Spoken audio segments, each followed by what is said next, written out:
Now, to talk more about the impeachment case against Vice President Sara Duterte, we are joined by Professor Dennis Coronacion, Chair of the UST Department of Political Science. Hi, Prof. Thanks for joining us again. Good morning. Hi, good morning. Thank you for having me.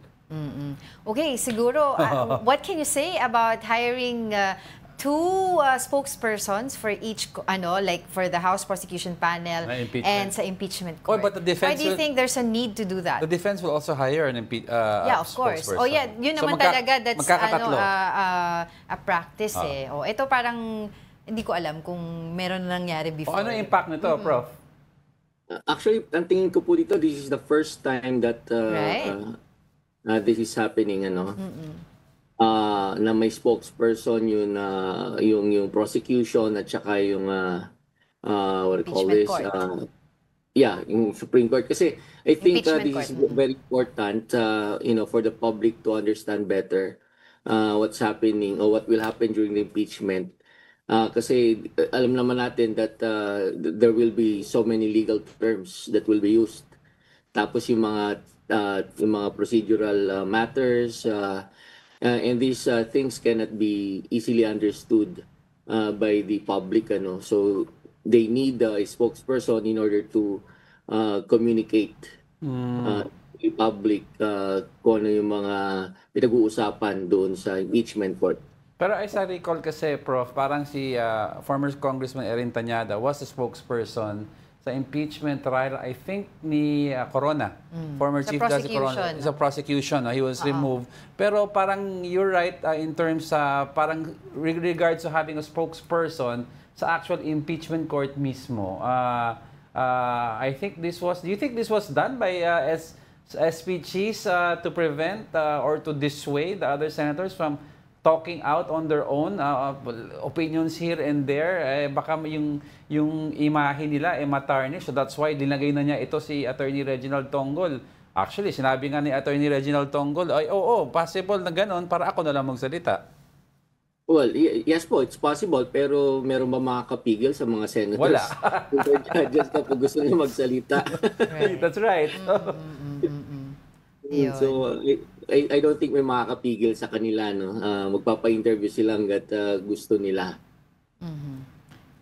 Alright, and ano pa kaya yung mga aasahan natin ngayon dahil ang daming mga legal luminaries na nagsasalita outside both the House prosecution panel and the impeachment court saying na this and that, na mali ang ginawa ng Senado. And do you also think na by doing this na maraming mga kritiko ang Senate at nagsasabi na nakakahiya yung kanilang ginawa at talagang napakalayo ng imahe nila ngayon kumpara doon sa mga naunang mga senador natin, mga early 80s, 70s, 90s.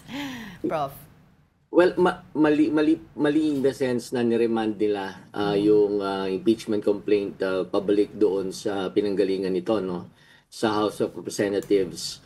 Whether or not it's legal, I think optics-wise, hindi maganda ang tingnan. Kasi parang nawala yung independence, so-called independence, o tradition of independence of the Senate. Kasi ang lumalabas noong gabi na sila ay nagdesisyon, na kung saan nga nire-remand nila yung impeachment complaint, parang nagmukhang meron silang pinoproteksyonan. Isang powerful figure at yun na nga yung Vice President. Even though pwede naman nila ipagkaila yun, pero yun ang magiging perception o pananaw ng publiko patungkol sa kanilang decision na yun. In fact, sa social media nga, parang lumalabas na yung dominant na komentaryo about their decision was that kumbaga sila takot kay Sara Duterte, o kaya thereafter their self-preservation instead. So somehow it affects their integrity in the future as they sit senator judges during the impeachment trial, para pagdududahan na ng mga tao kung sila ba ay independent-minded pa rin o kaya titingnan pa rin nila yung merits of the case once impeachment trial has begun. Actually, Prof, for example, you were talking about several issues. One contentious issue, Prof, is yung remand, or return. Lininaw ng impeachment court, hindi naman daw They were just merely asking for a certification. Ang point ni Attorney Bukoy naman, you use the word return eh. Diba? And inamin naman ni spokesperson Reginald Tonggol na sabi niya, there is really no rules regarding this, if it's allowed or not. Basta there is no precedent, so that's why we did it. Kung may umalma, malalaman natin. But ang recommendation ni Senator Coco Pimentel, wag na sanang idala sa Supreme Court to. Kasi gugulo lang ang issue, hahaba, baka mag-step 1. Ang daming gulo, Prof. So what do you think? Do you agree with Senator Coco na wag muna paabutin to Supreme Court as much as possible between the House and Senate muna?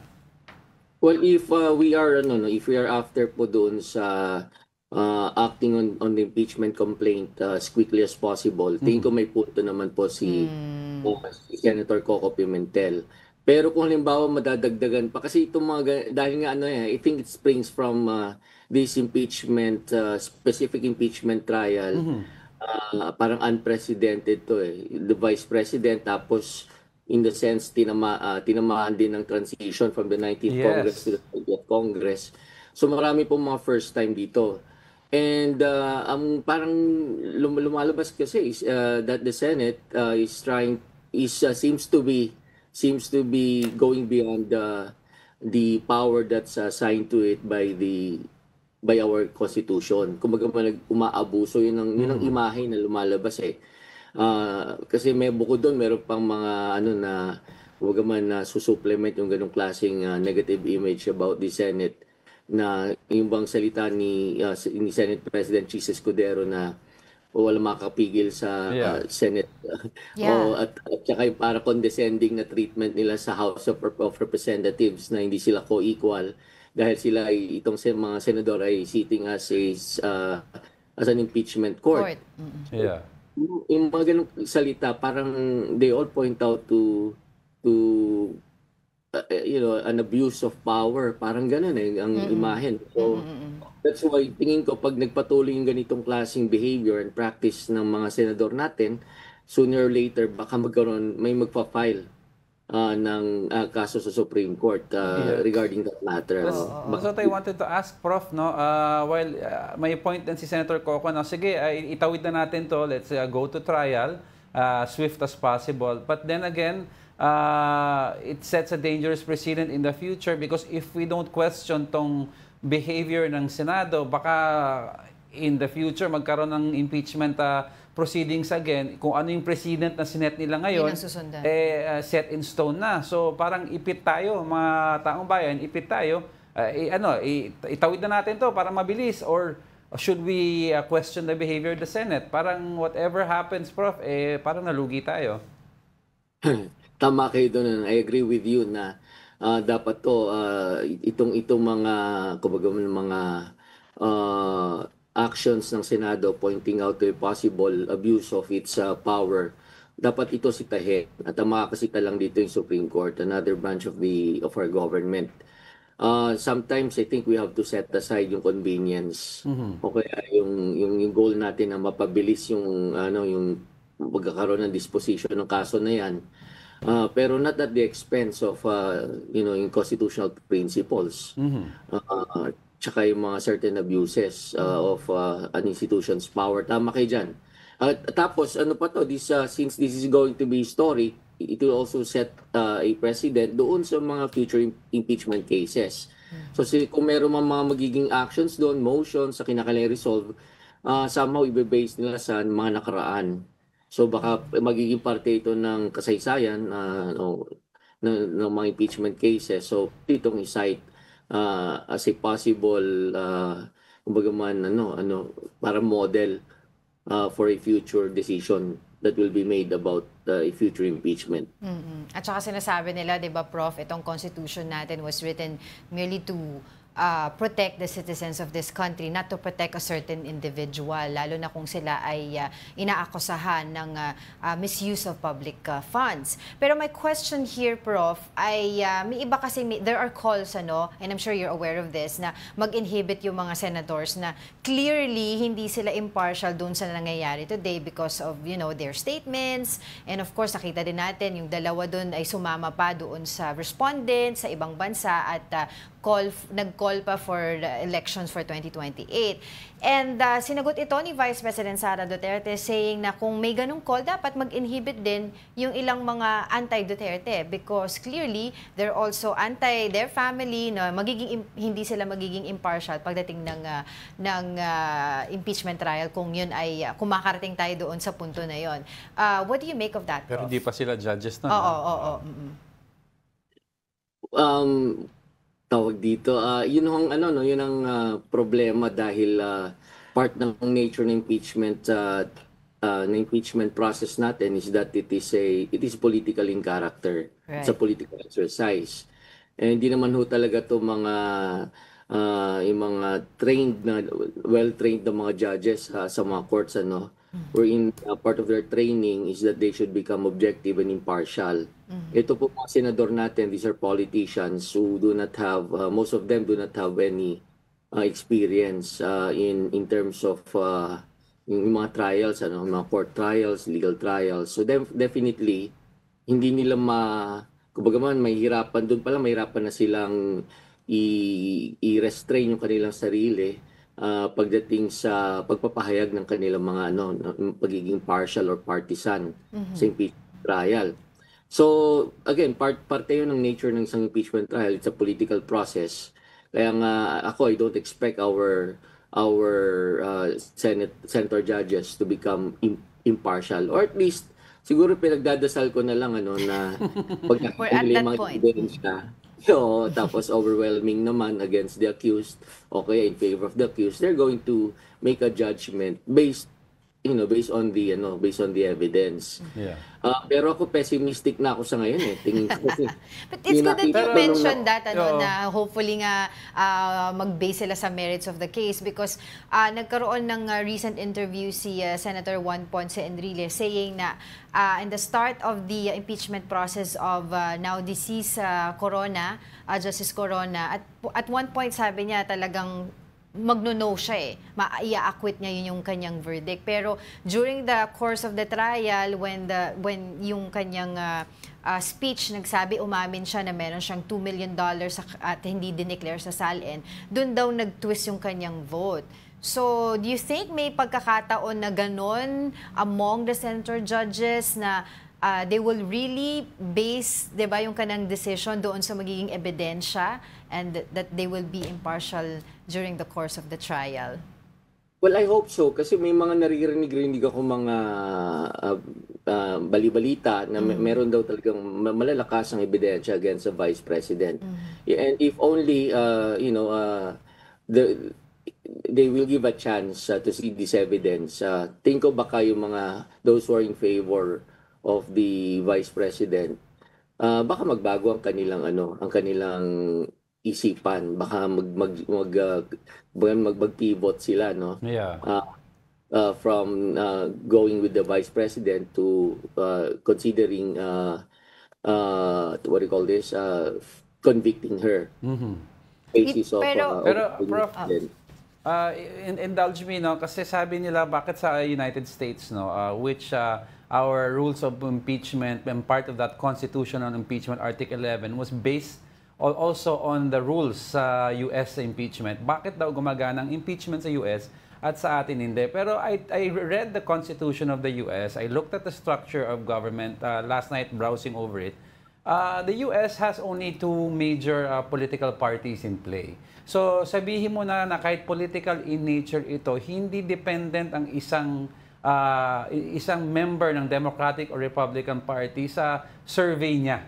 It's still dependent on performance because the party will assess you. Hindi tulad dito na binase natin sa two-party system. Dito, it doesn't matter kung anong partido ka Kung ano sino yung tinatry mong political person, the people watching will still be the one to determine kung ano yung reaction mo.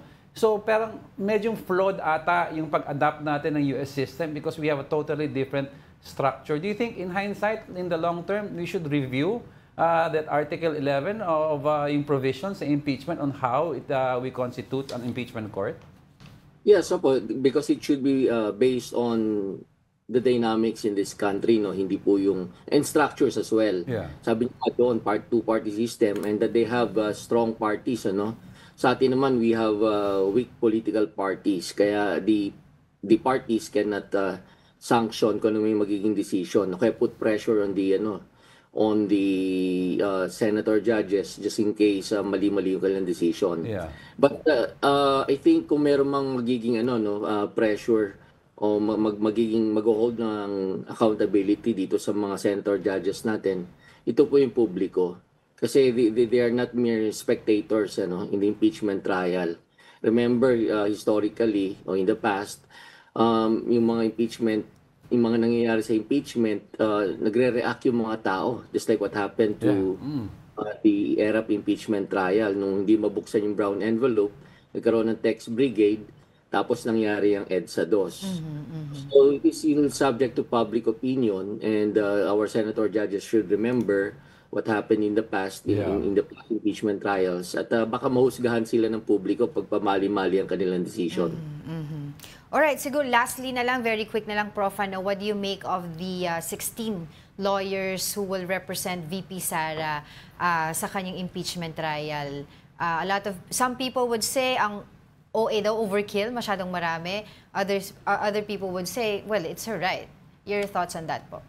Well, yes, it's a right, pero I think yung pagpili ng sobrang daming lawyers to defend her, I think it's part of her SIWAR. Oo. To send a message to her opponents na I can mobilize as many as 16 lawyers to defend me, and bukod sa mataas na survey niya.